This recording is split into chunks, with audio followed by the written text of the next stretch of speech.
Ya, entonces empezamos. Bueno, vamos a hablar sobre las pruebas de laboratorio. Primero hablaremos de las de hemostasia y luego vamos a hablar sobre la parte de trombosis. Entonces, en primer lugar, ¿qué cosa es la hemostasia? Entonces, el concepto de la hemostasia en realidad hay varias formas de definirla, pero en primer lugar, la definición más común es mantener, o sea, la hemostasia sirve, es un proceso complejo en el organismo que sirve para mantener el estado fluido de la sangre en los vasos. O sea, quiere decir que bajo condiciones normales la sangre va a fluir adecuadamente. El otro concepto de la hemostasia es mantener la integridad del vaso, porque como vamos a ver, mientras se mantenga el vaso intacto, no se va a afectar ni se va a ver todo el proceso de tanto si se va a ver el mecanismo de sangrado o cuando se produzca trombosis. El otro concepto es que este sistema o este proceso en el organismo que se establece para limitar el sangrado, evitar un sangrado profuso mediante al final la formación de un coágulo y posteriormente permite la reparación de ese vaso afectado y nuevamente recuperar el estado, el equilibrio normal.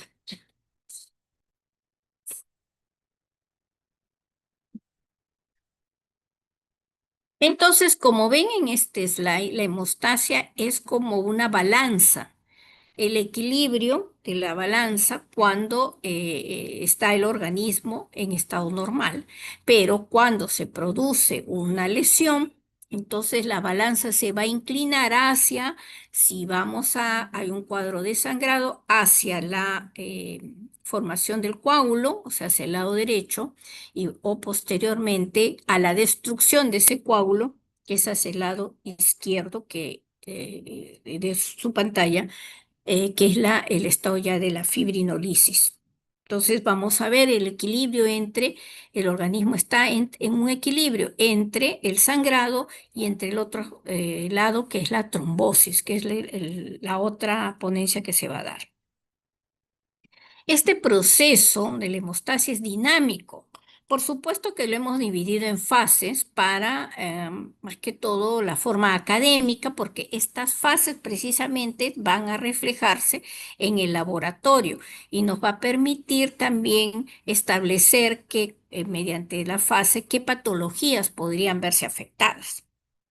Entonces es un proceso dinámico, es un proceso amplificador de la señal, es decir, se produce el daño en un vaso, pero se va a activar todo este sistema, este proceso complejo, y va a estar también limitado a la zona de la lesión. Entonces, ese es el equilibrio, diríamos, pero si se rompe esto, ya va hacia ya una patología. Entonces, para recordar, este proceso complejo tiene tres fases.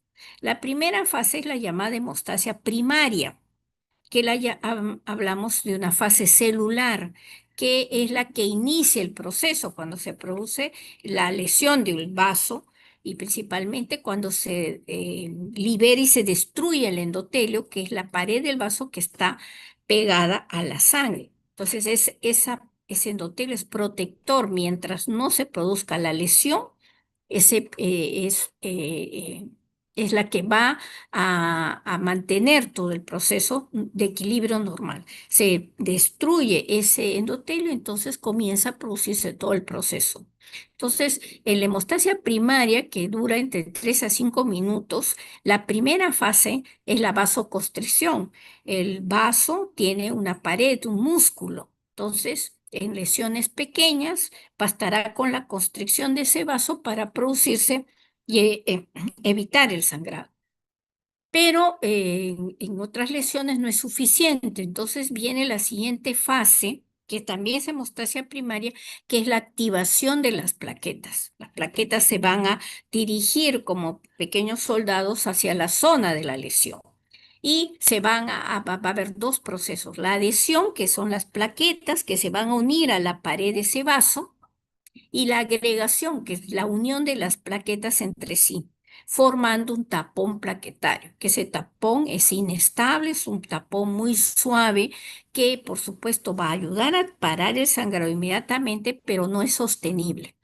Va a seguir la siguiente fase, que es la de coagulación, que es la fase plasmática, que dura entre 5 a 10 minutos, que es la activación de toda la cascada que recordamos, que siempre nos enseñan la parte de fisiología, para después formar un coágulo de fibrina, que es el tapón estable, que es más grueso y que posteriormente a este va a permitir que se forme una red que es más fuerte, que va a ayudar a detener o sea, ese tapón va a ser más estable y posteriormente va a actuar el sistema fibrinolítico, que es el que dura más tiempo y que va a condicionar a destruir ese coágulo, pero también va a permitir la reparación de la pared del vaso afectado y posteriormente ya vuelve todo el proceso y todo el área normal con reparación de la pared del vaso y el flujo sanguíneo se recupera. Entonces, este proceso no es que vaya primero una fase y luego la siguiente, no, todo se va a activar simultáneamente. Como ven en este cuadrito, en este esquema, observan en la primera parte, ahí está la lesión y cómo llegan las plaquetas a la zona del subendotelio, porque ya se destruyó el endotelio. Luego estas plaquetas, miren, se requiere el factor von Willebrand y el colágeno para que esas plaquetas se adhieran a la pared del vaso. Y ese es el proceso de la adhesión plaquetaria. Y luego viene para que se unan unas con otras, también interviene el factor von Willebrand y el fibrinógeno y el colágeno para unirse todas estas plaquetas formando ya, activando toda la cascada de la coagulación y formándose la red definitiva que al final va a permitir la reparación del vaso. Entonces, es un sistema de protección al organismo. Entonces, recordando, en la hemostasia va a haber, primero tiene que haber la lesión del vaso. La lesión, esa lesión producirse por diversos factores, que pueden ser tan endógenos o pueden ser exógenos. Entonces, ese vaso dañado va a activar todo el proceso, ¿no? Y al final es la protección posteriormente del vaso dañado.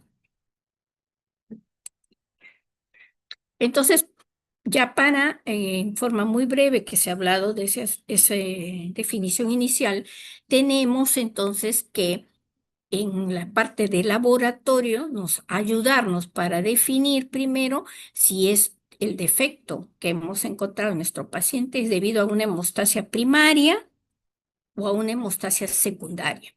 Y dentro de la hemostasia primaria vamos a tener las púrpuras vasculares, que pueden ser congénitas o adquiridas, que propiamente no pertenecen, o sea, esta patología no es propia de la hematología, pero nos ayuda para diagnósticos diferenciales y los problemas propiamente plaquetarios, que pueden ser por disminución de plaquetas, que son las trombocitopenias, o alteración en la función de la plaqueta.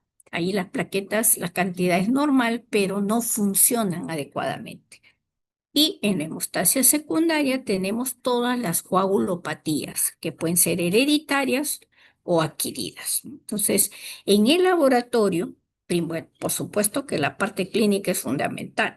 En la parte clínica, yo ya por las manifestaciones clínicas que vamos a ver y una buena historia clínica, porque la historia clínica nunca la vamos a dejar de lado, ese es el gran problema que se tienen ahora.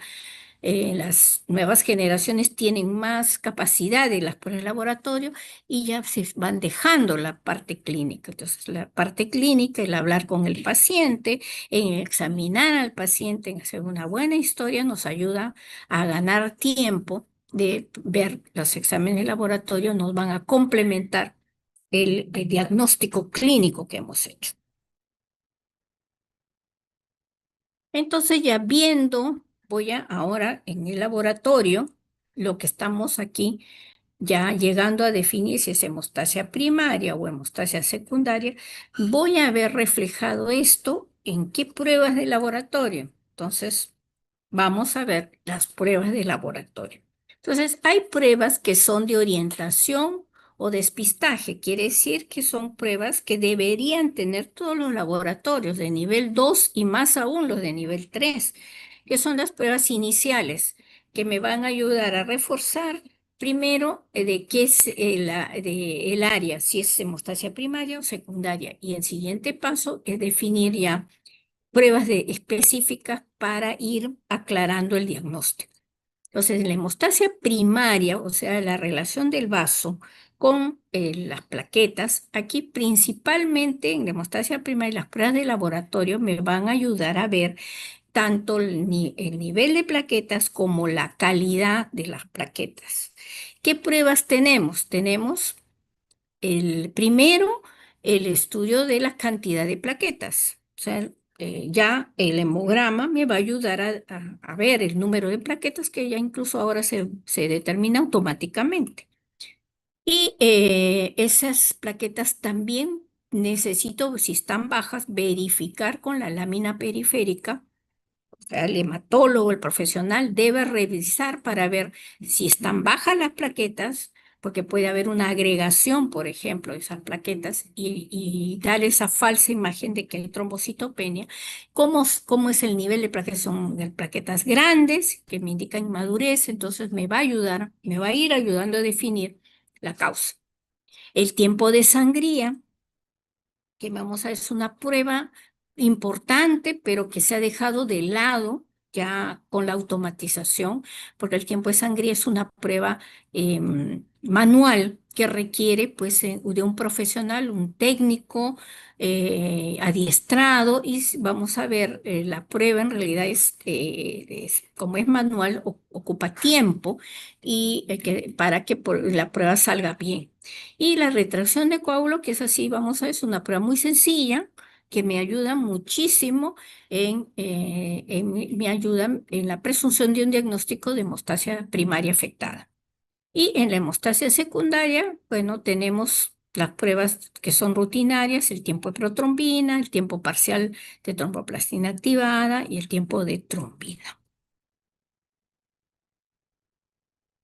Entonces, esas son las pruebas que son de screening, son pruebas rutinarias, que vamos justamente hacer un resumen rápido y dependiendo ya de la afectación, vamos a las pruebas que ya son específicas, que un centro, un laboratorio de nivel ya involucra mayor complejidad y por tanto necesitaríamos laboratorios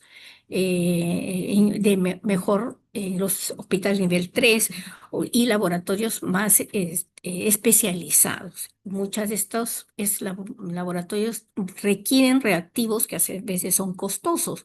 Por tanto, lo ideal es que estos sean centralizados. O sea, lo ideal sería que no todos los hospitales lo hagan, sino que ya tengamos laboratorios específicos y que permitan de que los otros laboratorios, si hay problemas, manden al paciente o a sus muestras para ya estas son pruebas más específicas. Las primeras fueron de screening, pero ahora voy a ver qué causa el problema. Entonces puede ser la determinación de los factores plasmáticos, los dosajes de factores, el estudio de inhibidores, porque puede haber una interferencia en la coagulación, pero por un anticuerpo, un inhibidor que puede ser específico o formado por alguna enfermedad, inhibidores fisiológicos, inhibidores no específicos, pero que sí intervienen en la coagulación, el estudio del sistema fibrinolítico, porque hay patologías donde está hiperactivado el sistema fibrinolítico, se destruye muy rápido la fibrina y por tanto sangran, no porque el sistema esté afectado, sino que la última fase, que la fibrina, que es la que protege, esta va a estar destruyéndose constantemente hasta que se produce como un consumo. Y el estudio de la función plaquetaria, esto es en el caso sobre todo de trastornos en donde la función, no tanto lo que es el número, sino la función de la plaqueta esté alterada, que puede ser congénita o puede ser adquirida. Entonces, ya recordando y ya haciendo pruebas mucho más centralizadas, en las pruebas de hemostasia primaria, entonces, como hemos visto, recordando, y eso es importante, recuerden, porque esas son preguntas de examen, tenemos en primer lugar el recuento de plaquetas, que como les he dicho, me indica la cantidad. Entonces, si tengo una trombocitopenia, bueno, ya dije el trastorno, la lesión es producida por la trombocitopenia y ahí me va a ayudar a el siguiente paso, definir la causa, por qué se está causando el proceso de la baja de plaquetas. Entonces ahí no, prácticamente no tendría problemas, pero el problema es cuando hay un trastorno de hemostasia primaria, el recuento de plaquetas es normal. Entonces voy a buscar otras patologías. El tiempo de sangría, como vamos a ver, eh, aquí por ejemplo estamos viendo, esta es una púrpura. Ven esas lesiones que son petequiales, pero tengo que diferenciar de la púrpura, esta es púrpura vascular, a diferencia de la púrpura por trombocitopenia, que aquí la ven. Entonces yo veo más al inicio mi manifestación clínica. Esta es una paciente mujer que ha tenido un resfriado hace unos días, se tomó un antiinflamatorio y amanece con esas lesiones, son unas manchas.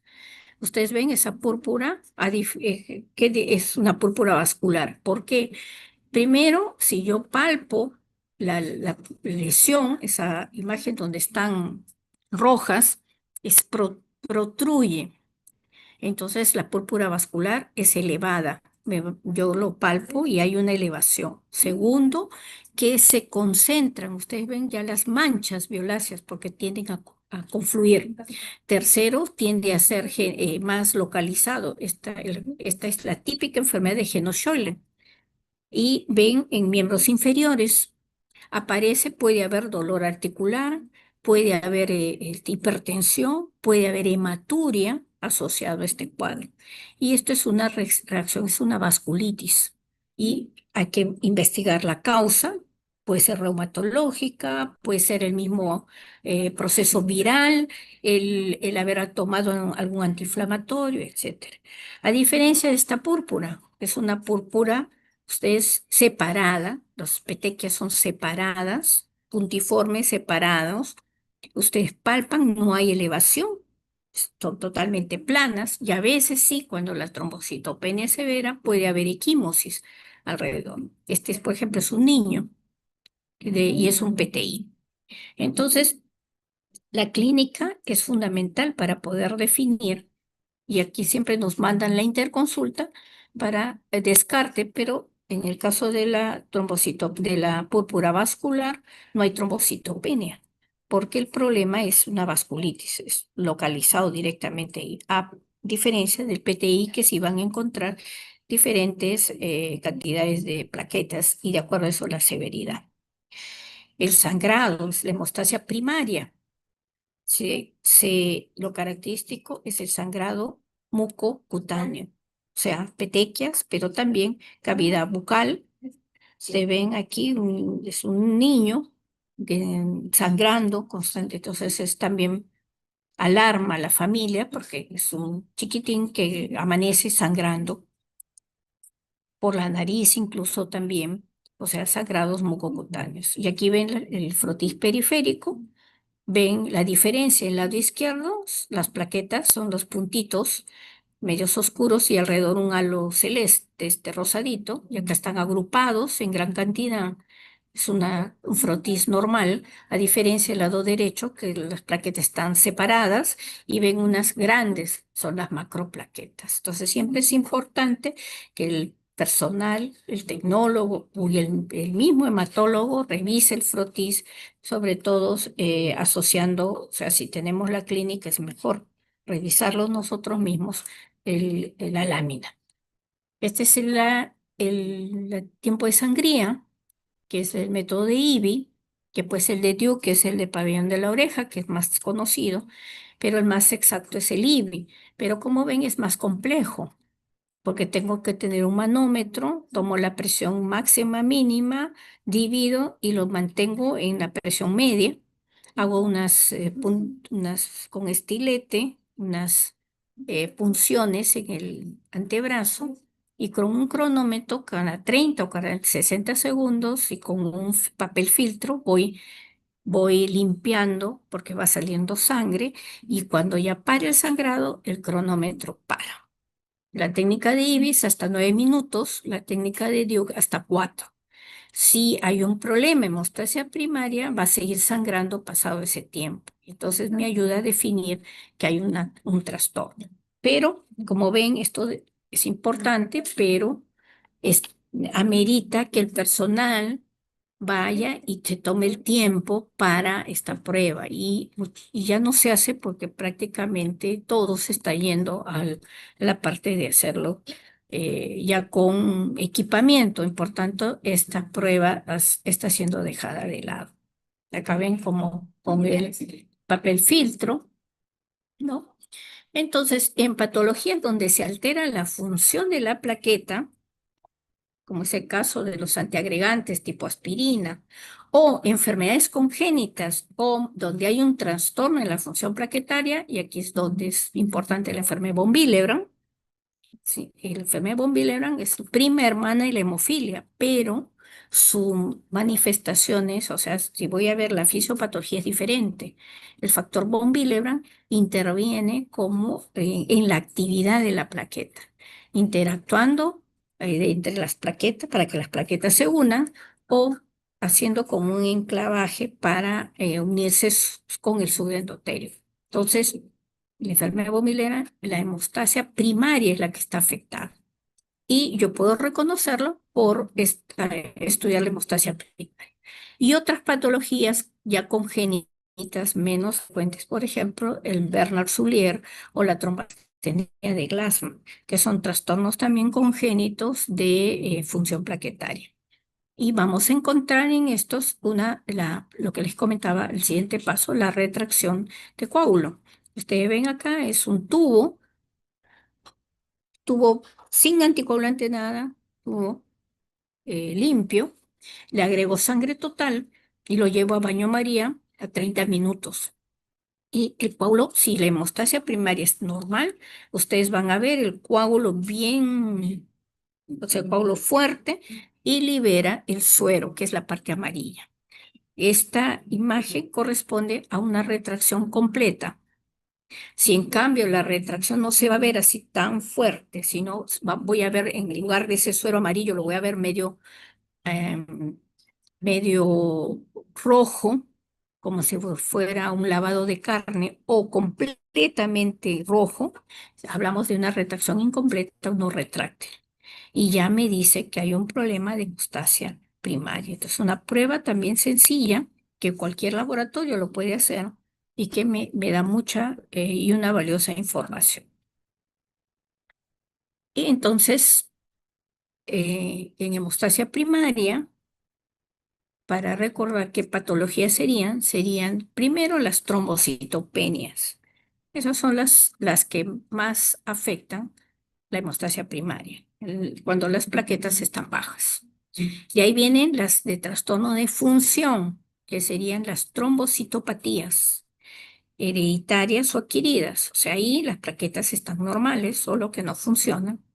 La enfermedad de von Willebrand, recuerden, es una enfermedad muy frecuente que en estos últimos años estamos los hematólogos trabajando mucho en el diagnóstico, que hay un tremendo subregistro, y tenemos las enfermedades vasculares en general, que ya hemos dicho, las vasculopatías, cuando hay un trastorno también en la formación del vaso, pero que no es propiamente hematológico.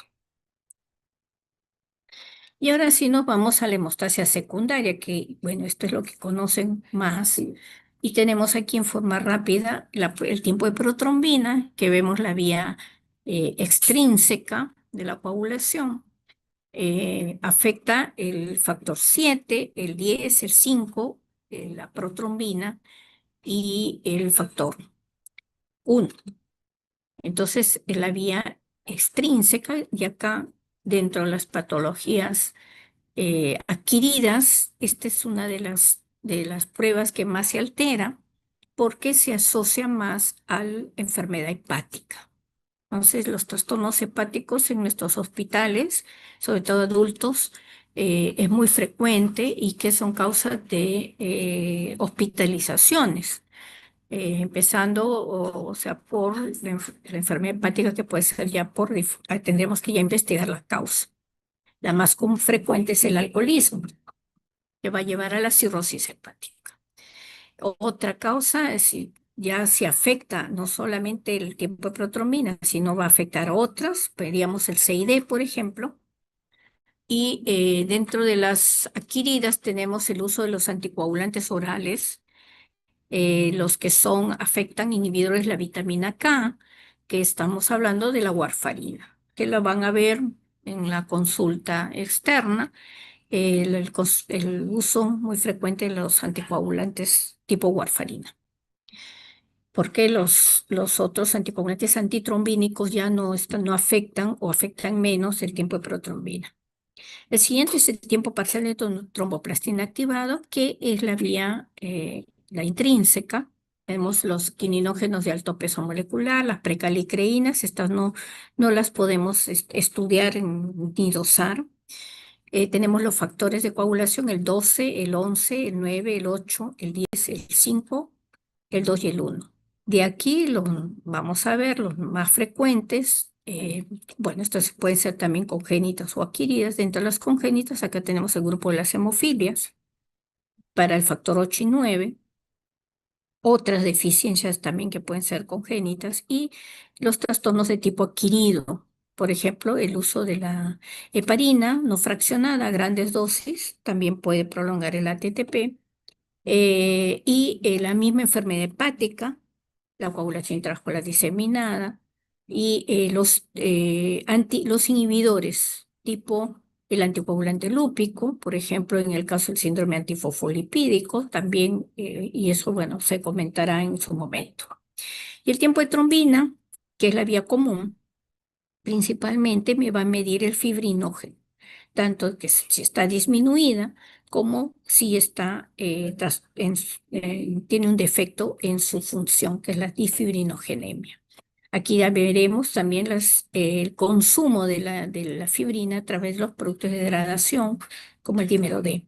Y la heparina a grandes dosis también puede ocasionar prolongación del tiempo de trombina. Entonces, ya basado, primero tengo que ver la clínica y de ahí voy a ver las pruebas de laboratorio para ver si están afectados. En la hemostasia secundaria, también estos ya son pruebas más complejas, hacemos los estudios de mezcla, que es corregir cualquiera de esas pruebas, hacer en una segunda fase, coger la mitad de la muestra del paciente y añadir plasma sano y ver si corrige o no corrige. Si corrige, significa que ese trastorno es debido a déficit de factores, porque le estoy añadiendo plasma sano.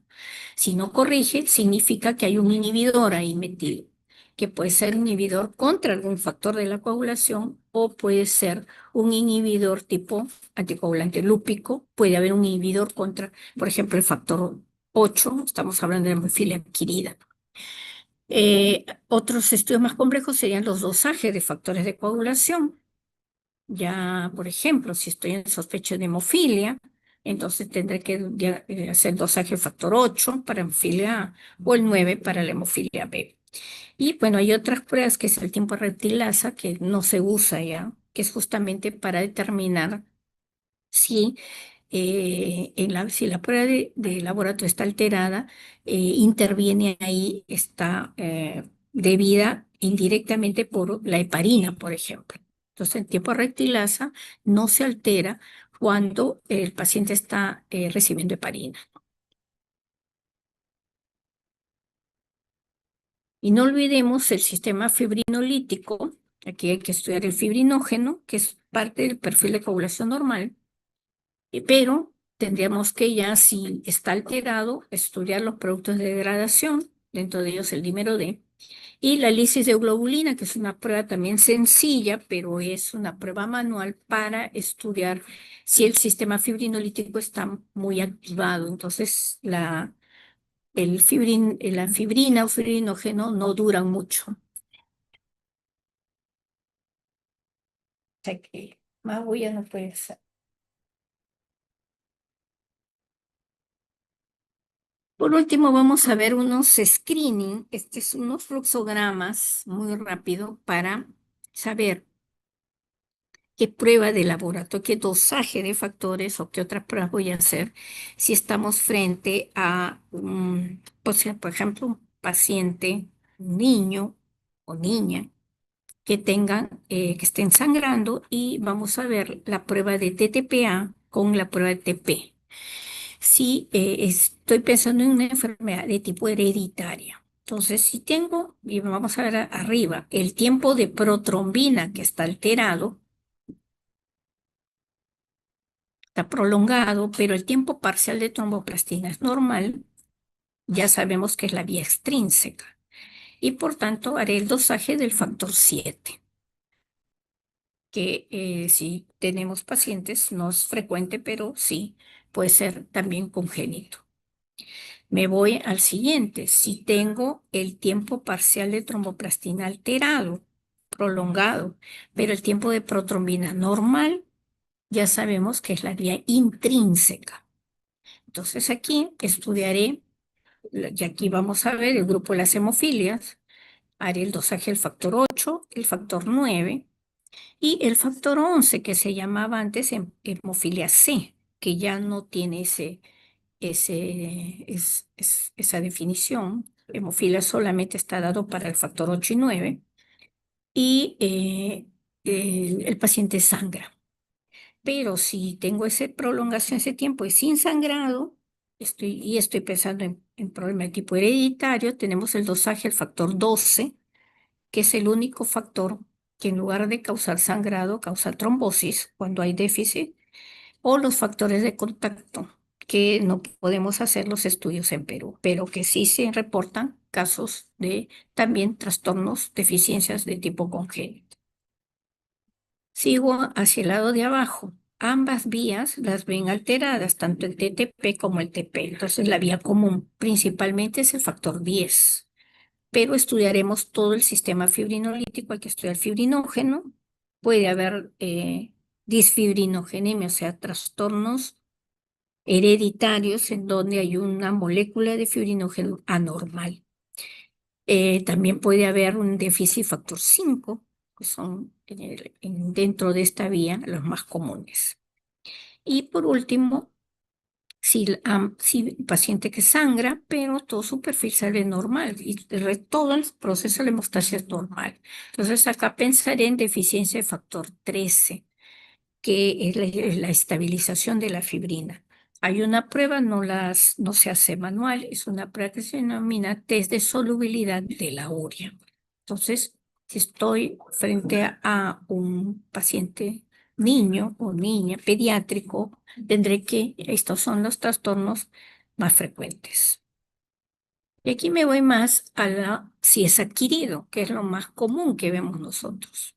Vuelvo a ver el tiempo parcial de trombina, tiempo parcial de tromboplastina anormal, pero el tiempo de protrombina normal, vía intrínseca.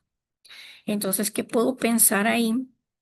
Bueno, ahora ya las heparinas, antes usábamos la no fraccionada, se usa ya menos, pero se prolongaban los tiempos cuando usamos heparina no fraccionada a grandes dosis. Lo hemos usado para procesos de anticoagulación, pero ahora ya, bueno, se ha reemplazado por la heparina de bajo peso molecular, que no suelen alterar los perfiles. Puede ser también por un inhibidor contra el tiempo parcial, o sea, que bloquea alguna de las vías, los caminos para activar el ATTPA. Estamos hablando de inhibidor tipo lupus, en el caso del síndrome antifosfolipídico, o inhibidores selectivos contra varios factores, por ejemplo, contra el factor 8. Y ahí haría el test de mezcla para definir si es uno u otro. Y eso es un screening que tenemos que hacerlo constantemente en los pacientes hemofílicos, porque estos pacientes al recibir grandes cantidades de factor 8 o 9 pueden hacer inhibidores hasta el 30% de los hemofílicos. Se describe que tienen el riesgo de hacer inhibidores contra el factor que están recibiendo. Y se puede hacer precisamente el screening a través de estas pruebas. Voy abajo, el TTP anormal y el TP anormal, que es el tiempo de protrombina. Pues, esta es prueba muy frecuente en nuestros hospitales, que esté prolongado, porque aquí pues tenemos la enfermedad hepática, como hablamos, y también el uso de los cumarínicos, como la warfarina, que usamos muchísimo, y el control se hace a través del tiempo de protrombina y el INR. Y cuando tenemos ambos, el TTPA y el TP anormales, tenemos la vía común. Estudiaré la trombina y el fibrinógeno. Si salen anormales, aquí este es lo que probablemente el paciente esté sangrando profusamente. Volvemos de heparina a grandes dosis, pero en sobredosis, una enfermedad hepática ya una cirrosis y un CID. Estas son las tres que yo tengo que sospechar cuando un paciente está sangrando profusamente y todo el perfil alterado. Y si el tiempo de trombina y fibrinógeno están normales, enfermedad hepática, pero no tan severa como lo anterior, el déficit de vitamina K, entonces usaré vitamina K eh, como parte del tratamiento y el uso de los cumarínicos, o sea, la warfarina cuando está sobredosis, ya no solamente se altera el tiempo de protrombina, sino también altera todo el sistema. Bien, entonces hemos hablado así en grandes rasgos sobre lo que es el laboratorio en la parte de la hemostasia. Continuaremos, salgo de aquí, hablaremos ahora de la otra área que vamos a ver sobre la trombosis.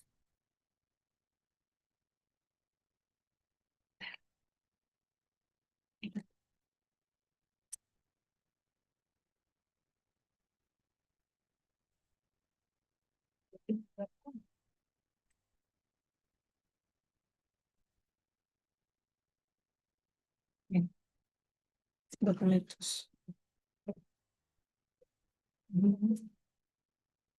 No. Interpretación. Sí. En el escritorio.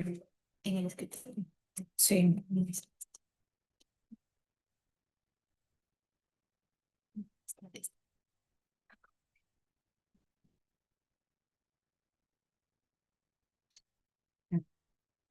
Estas. Ujú.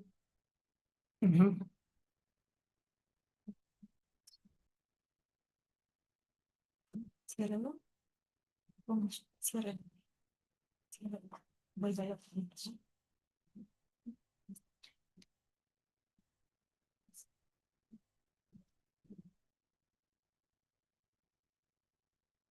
Ya. Ya. ¿Ven la pantalla?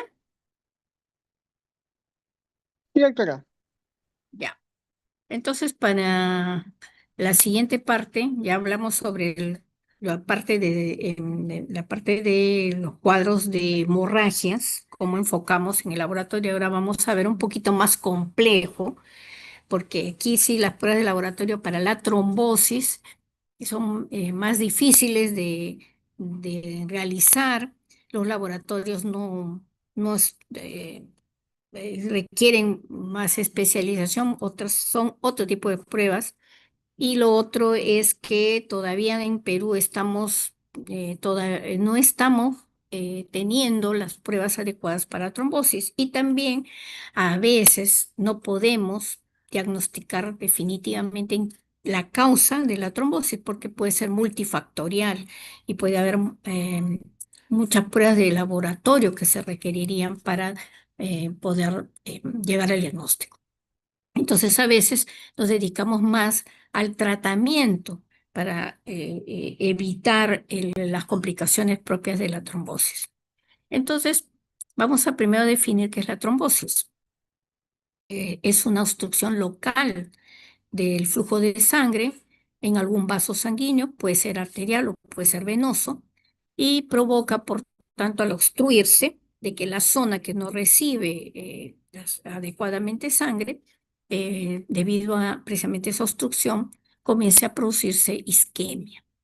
Si la isquemia se prolonga, se va a producir una lesión celular irreversible, una necrosis, y la cual puede afectar a muchos órganos, y es lo que se produce en el infarto, que hay una obstrucción de un pequeño vaso imperceptible, pero que va a ocasionar la destrucción del tejido. Y por tanto, pues va a depender también del el grado de el vaso, qué tipo de vaso está obstruido para poder definir y observar la complicación de este cuadro. También hay que recordar antes de esto que es diferente la formación del trombo arterial al trombo venoso.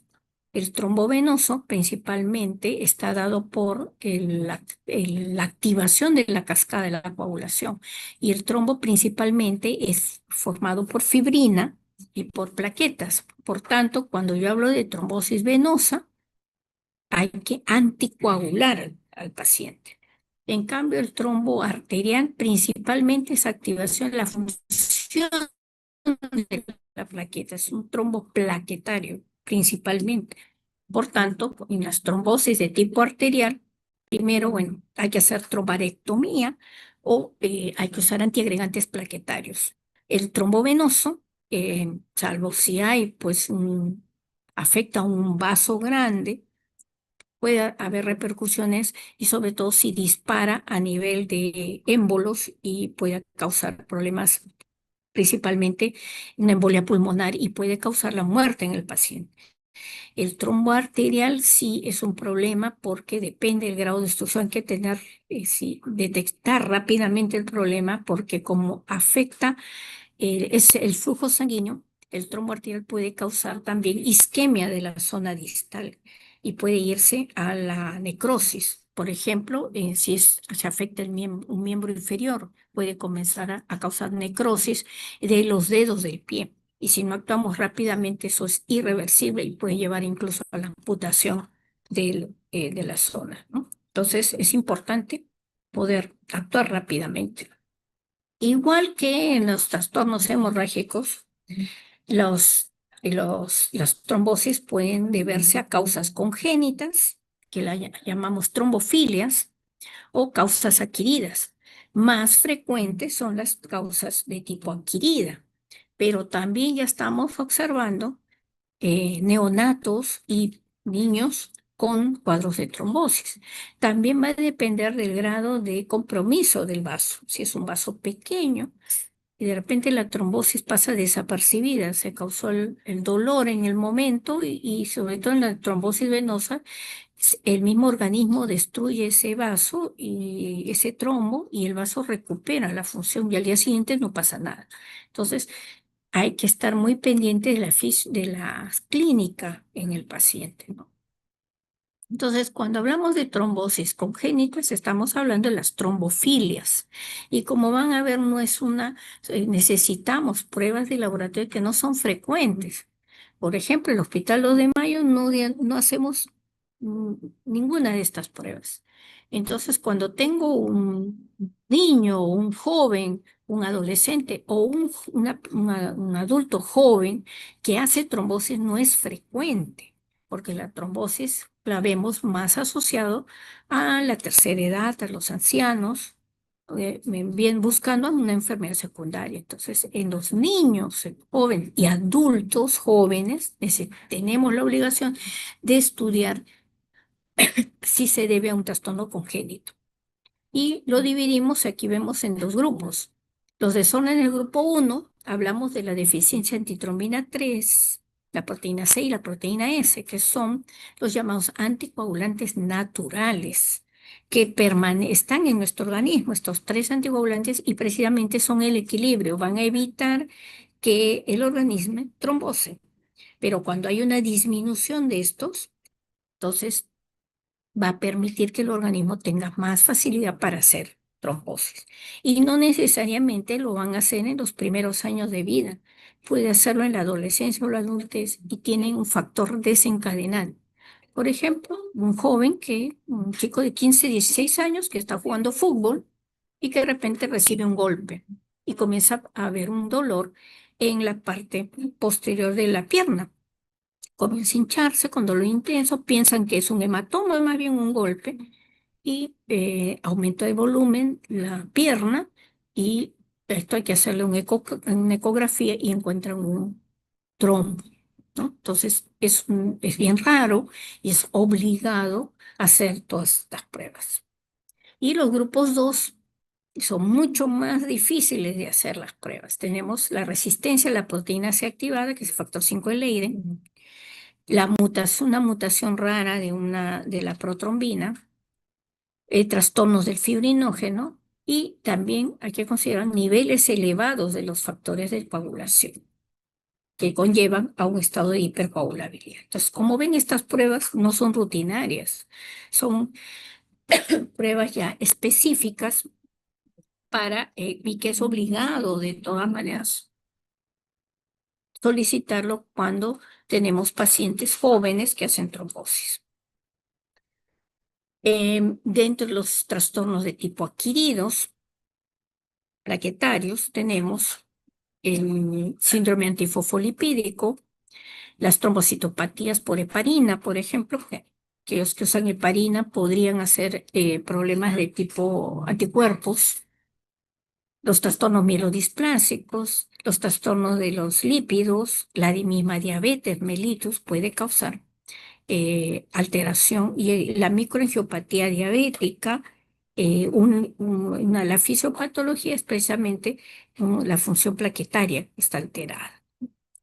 Entonces, por eso también en estos últimos años al diabético se le recomienda usar antiagregantes plaquetarios desde que se hacen el diagnóstico para evitar esta microangiopatía.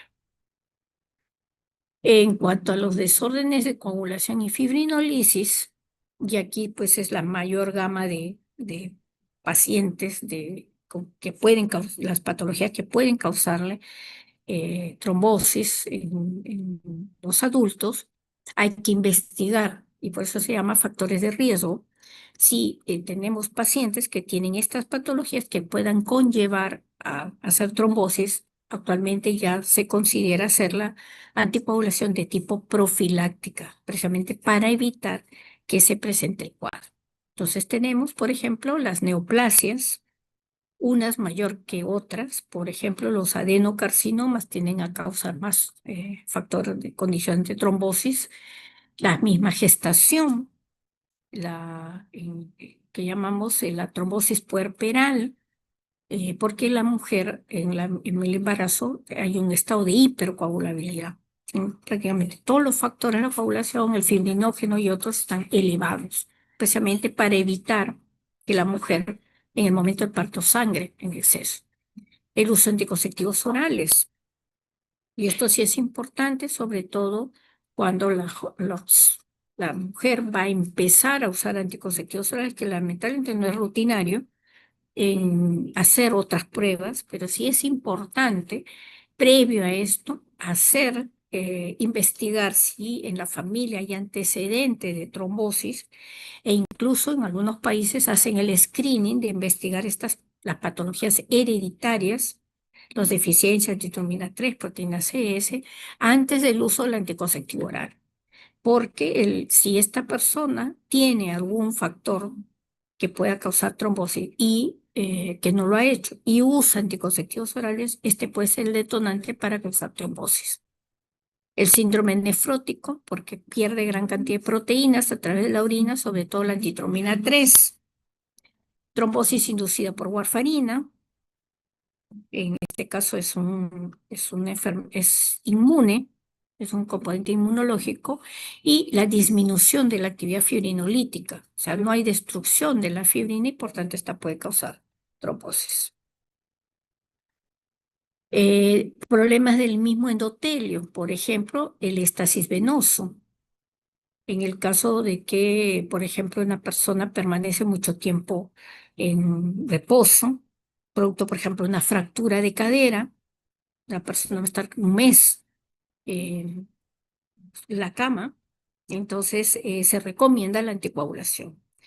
La homocisteínuria en los estados ya de hiperviscosidad, por ejemplo, en las poliglobulias, en las policitemias, podrían condicionar trombosis. La púrpura trombocitopénica trombótica, que es también una parte de la fisiopatología, condiciona microtrombos, y todos los que son los cuadros de arteritis, vasculitis. Entonces, tengo que hacer una buena historia clínica y comenzar a buscar los factores de riesgo. Si el paciente tiene factores de riesgo para trombosis, anticoagularé en forma profiláctica. Entonces, ¿cuál es el papel del laboratorio? Primero, ¿qué pacientes debo estudiar? Pacientes con historia de tromboembolismo, sobre todo en el mismo paciente, o si sus familiares en primer grado lo han presentado. Por eso es importante investigar en la historia clínica, ya que si estas fueran portadoras, deberían someterse a una profilaxis en ciertas situaciones, cuando va a haber una situación de estrés, una intervención quirúrgica o una inmovilización prolongada. Entonces, este tipo de pacientes tenemos que observarlo porque tienen riesgo para hacer cuadro de trombosis. ¿Cuándo? Entonces, aquí habría que valorar si voy a hacer el tratamiento profiláctico, evaluaré los factores de riesgo y dependerá si el paciente ya ha hecho el cuadro de trombosis, el paciente deberá continuar con la anticoagulación. Incluso se recomienda, y eso probablemente haya otra charla, la recomendación es la anticoagulación del paciente después de continuar hasta 6 meses después del episodio agudo. Y si permanece todavía el causal de la trombosis, tendrá que mantenerse la anticoagulación.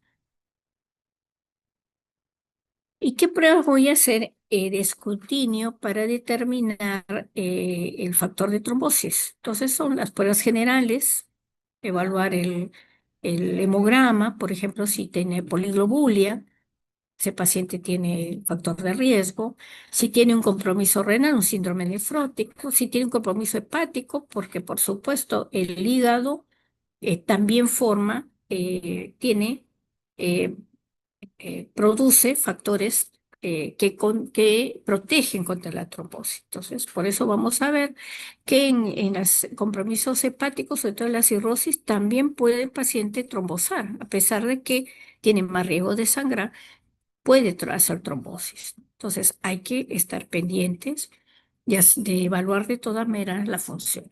El estudio de los lípidos, el estudio de la función, si por ejemplo hay pérdida de proteínas, para evaluar si es que estamos frente a un síndrome nefrótico que pueda, por deficiencia de titromina 3, causar trombosis. Las pruebas de perfil de coagulación, el TP, el TTPA, el tiempo de trombina, el fibrinógeno, y valorar de acuerdo a cada, como hemos visto, cada prueba de laboratorio para identificar si es que existe algún tipo de alteración. Y dentro de estas, el tiempo parcial de tromboplastina activado es la que más nos ayuda porque puede estar prolongado debido a la presencia de un anticoagulante, que es el anticoagulante lúpico, y reflejar el estudio, y tenemos que hacer el estudio para el síndrome antifosfolipídico, que tiene un alto riesgo de condicionar trombosis y que en estos últimos años lo estamos identificando, este síndrome, con mayor frecuencia que antes, porque las pruebas laboratorias están siendo cada vez más accesibles a, a a nuestros pacientes. ¿Qué pruebas determinan el estado de hipercoagulabilidad?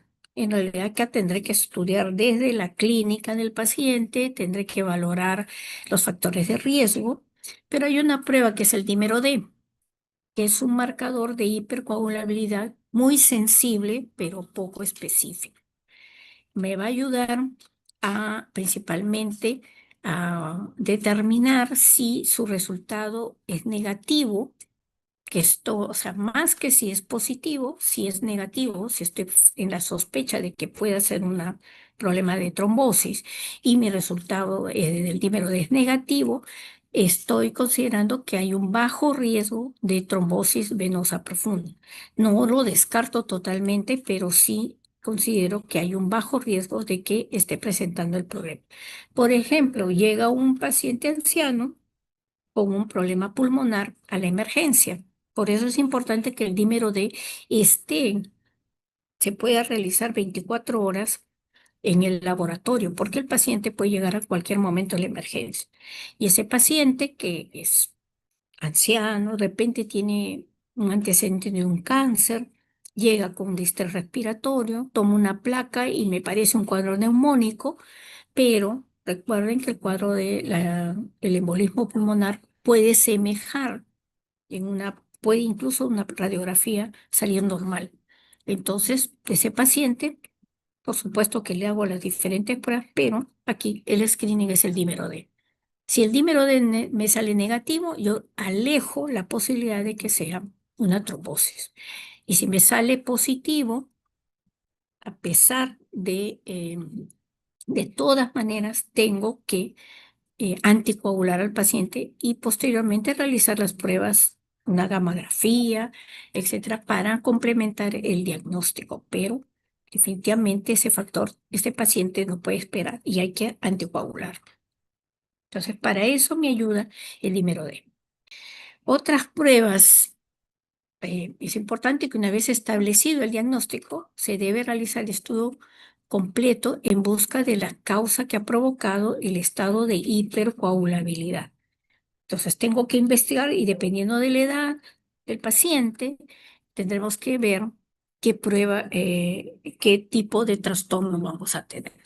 Entonces, aquí tenemos todo el screening ya de las pruebas de laboratorio que en realidad deberíamos tener, por lo menos los hospitales referenciales, los hospitales de nivel 3, los que manejamos pacientes principalmente hematológicos, pues, y que lamentablemente nuestras instituciones no lo consideran todavía. Recién estamos fortaleciendo el área de coagulación para poder evaluar los cuadros hemorragíparos y todavía no estamos considerando estas patologías. Entonces, para evaluar y tener en consideración, evaluar estos cuadros de trombosis, debo tener una prueba de antitrombina 3, proteína C, proteína S, resistencia a la proteína C, que es el factor de Leiden, estudio del plasminógeno, todo lo que es para el síndrome antifosfolipídico, el anticoagulante lúpico, las anticardiolipinas, las beta-glicoproteínas, el estudio de la homocisteína, aunque esta va a dar principalmente trombosis de tipo arterial, la mutación del gen 2021-0A de la protrombina. Entonces, estas pruebas, por lo menos, tener, que son las más importantes para poder evaluar un factor de trombosis. Sin embargo, en, en el caso de las trombosis congénitas o de causa hereditaria, sí me ayudaría porque ahí hay un solo defecto, pero en las trombosis ya adquiridas hay muchos factores asociados y por tanto a veces las pruebas van a salir muchas pruebas alteradas o a veces no vamos a lograr determinar exactamente cuál es la que ha ocasionado la trombosis. Bueno, yo creo que hasta aquí hemos terminado. Les dejo algunas las pruebas de screening que hay que hacer para el diagnóstico.